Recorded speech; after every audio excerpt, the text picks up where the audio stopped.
ఆయనతో. మాకే పదవులు వద్దు, మేము చాకిరీ చేస్తాం, మీరున్నారు, మీ కింద పని చేయడానికి వచ్చాం, నాదెల్ల మనోహర్ కింద, ఆయన కింద కాదు మేము పని చేయడానికి వచ్చింది, మీరు అర్థం చేసుకొని దాన్ని బట్టి నిర్ణయం తీసుకోండి అంటే రెండో రోజు ఆయన నాదెల్ల మనోహర్ గారిని చైర్మన్ గా డిక్లేర్ చేశారు. ఇక మళ్ళీ డిస్కషన్ లేదు ఎవరితో. ఆఫీస్కి వెళ్ళారు, తర్వాత మళ్ళీ ఒకసారి మాట్లాడదామని 4 గంటల పైన కూర్చున్నారు ముఖ్యమైన వాళ్ళంతా ఆఫీస్లో. కూర్చొని ఇక దండం పెట్టి వచ్చేసారు. మాట గౌరవం లేనప్పుడు ఇక మన దారి మనం చూసుకుందామని వచ్చేసారు. వాళ్ళు ఎందుకు వెళ్ళిపోయారు అది కూడా చెప్పండి, ఎందుకు వెళ్ళిపోయారు అది కూడా చెప్పాలిగా, దాచిపెడితే ఎట్లా? అది రెండోది. ఇక మూడోది, వంగవీటి మోహన్ రంగా గారి గురించి మాట్లాడతారయ్యా. రంగా గారిని చంపుతున్నప్పుడు మీరందరూ గడిగట్టి కాపాడుకోకుండా ఏం చేస్తున్నారయ్యా? ఇది మూడో ప్రశ్న ఆయన వేసింది అక్కడ. నేనేమంటున్నా, వంగవీటి మోహన్ రంగా గారి గురించి ఎలక్షన్ ముందు చాలాసార్లు మాట్లాడారు మీరు. అధికారంలోకి వచ్చిన ఈ 2 ఏళ్లలో ఎప్పుడన్నా ఆయన నివాళులు కానీ, జయంతికి కానీ, ఆయన జయంతి కానీ, వర్ధంతి కానీ నివాళులు అర్పించారా మీరు ఎప్పుడన్నా ఆయనకి? మళ్ళీ ఆయన గురించి వెటకారంగా, మమ్మల్ని వెటకారంగా ఆయన కలుపుతూ ఎందుకు అంటాం మమ్మల్ని? వంగవీటి మోహన్ రంగా గారికి ఈ 2 ఏళ్లలో మీరు ఎప్పుడన్నా నివాళులు అర్పించారా? ఆయన ప్రశ్న మీరు ఎందుకు ఎత్తారు? మీరు నిలబడ్డారా అన్నాడు. నిలబడ్డదు, కులం నిలబడింది. నిలబడబట్టే ఆయన్ని కాపాడుకోవడానికి 10 లక్షల మంది, ఎటువంటి మీడియా కానీ వసతులు లేని రోజుల్లో 10 లక్షల మంది విజయవాడకు వచ్చి కృష్ణానది దగ్గర మా జాతోడి జోలికి వస్తే ఊరుకో, అతని జోలికి వస్తే ఊరుకో అని చెప్పి మీటింగ్ పెట్టారు అందరూ కలిసి. ఆయన మీద ఎన్నో కేసులుంటే దివిసీమలో, రేపల్లె ప్రాంతంలో, చిలకలూరు ప్రాంతంలో, గోదావరి జిల్లాలో ఎన్నో చోట్ల కడుపులో పెట్టుకొని దాచుకున్నారు, చంపుతారని చెప్పని.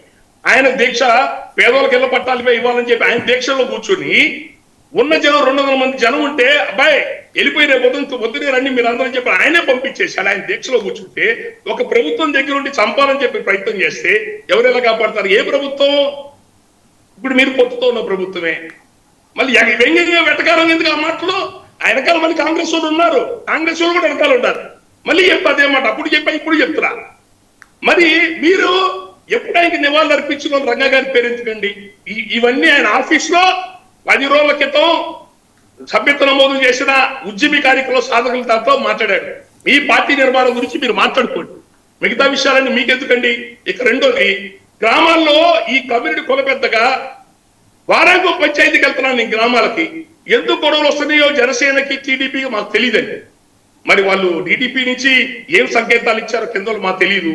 ఎక్కడ జనసేన సంబంధించిన వాళ్ళు ఎవరికి పనులు అవ్వట్లేదు, గ్రామాల్లో గొడవలు అవుతున్నాయి. జనసేనలు ఇబ్బంది పెడితే కేసు కట్టట్లా సిఐ. అవతల టీడీపీ వాళ్ళకే ఎమ్మెల్యేలు ఫోన్లు చేస్తున్నారు, వీళ్ళకేం ఎవరు ఉండరు, ఆఫీస్కి వస్తే ఎవరు పలకరు.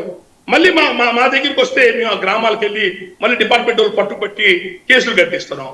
నేను చెప్పింది మొన్న, అయ్యా మీకు కోసం పనిచేసిన కార్యకర్తలు కింద అల్లాడిపోతున్నారు, దయచేసి వాళ్ళని పట్టించుకోండి.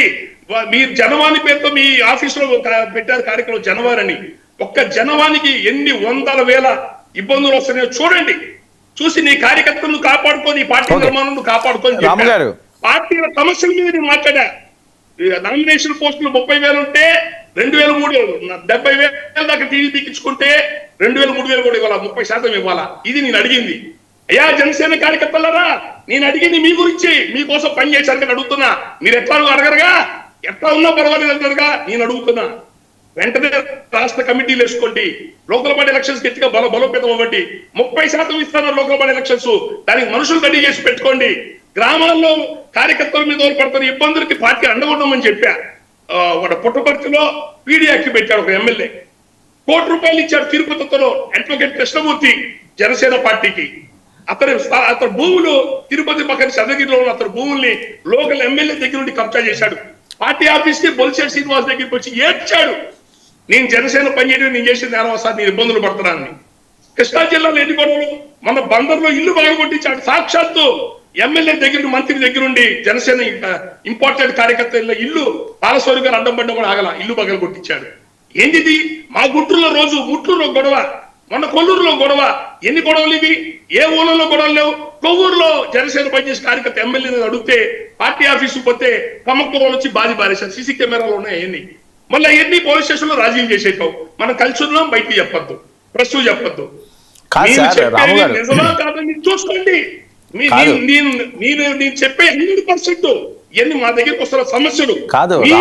దయచేసి దృష్టి పెట్టండి, మీ కార్యకర్తల్ని కాపాడుకోండి, మీ పార్టీ కాపాడుకోండి. నేను కులపరంగా ఉండేవాళ్ళం అండి. మా దగ్గర నుంచి మీ దగ్గర నుంచి మాకేం వస్తాయి? నేను 2 ఏళ్లలో ఎప్పుడు మీ ఆఫీస్ కూడా రాలేదండి. కాప్ కార్పొరేషన్ డబ్బులు లేవు, వేరే వాడికి డబ్బులు లేవు, నిధులు లేవు. 1000 కోట్లు ఇవ్వాలా సంవత్సరానికి? 1000 కోట్లు ఇవ్వాలా? కనీసం 10 కోట్లు ఇచ్చారా?